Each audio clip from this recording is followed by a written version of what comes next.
ನಮ್ಮ ಅದು ಸೂಕ್ಷ್ಮ ಹನಿ ನೀರಾವರಿ ಯೋಜನೆ ಅಂತ, ಡ್ರಿಪ್ ಇರಿಗೇಷನ್ ಅಂತ, ಇದು ಕೇಂದ್ರ ಸರ್ಕಾರದ ಯೋಜನೆ. ನಮ್ದು ಕೃಷಿ ಇಲಾಖೆ ಮತ್ತೆ ರೇಷ್ಮೆ ಇಲಾಖೆಗೆ ಕಾಮನ್ ಆಗಿ ಮಾರ್ಗಸೂಚಿಗಳಿದ್ದಾವೆ. ಇದರಲ್ಲಿ ರೈತರ ಪೇಮೆಂಟ್ ಪ್ಲಸ್ ಕಂಪ್ನಿ ಪೇಮೆಂಟ್ ಅಂತ ಎರಡು ತರ ಇರ್ತದೆ.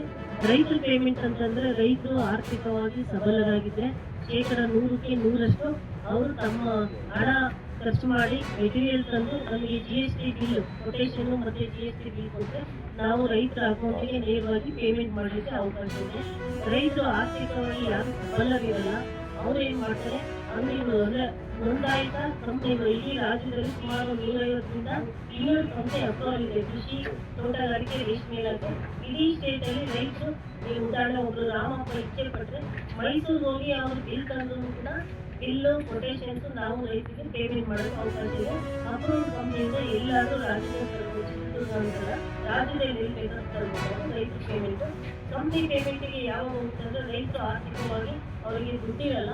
ಆ ಟೈಮಲ್ಲಿ ಏನ್ ಮಾಡ್ತಾರೆ, ರೈತರು ಒಂದಿಗೆ ಕೊಡ್ತೀವಿ, ಉಳಿದ ಕಂಪ್ನಿಯಲ್ಲಿ ಹಾಕೊಂಡು ನಮ್ಮ ತೋಟದಲ್ಲಿ ಇನ್ಸ್ಟಾಲ್ ಮಾಡಿ ಪೇಮೆಂಟ್ ನಿಮ್ಗೆ ಹೋಗಿ ಅಂತ ಅವರು ಸ್ವಾಯಿಕೆಯಿಂದ ಬಾಂಡ್ ಪೇಪರ್ ಅಲ್ಲಿ ಬರ್ಕೊಂಡಾಗಿ ಮಾತ್ರ ಅದು ಕಂಪ್ನಿ ಪೇಮೆಂಟ್ ಆಗುತ್ತೆ.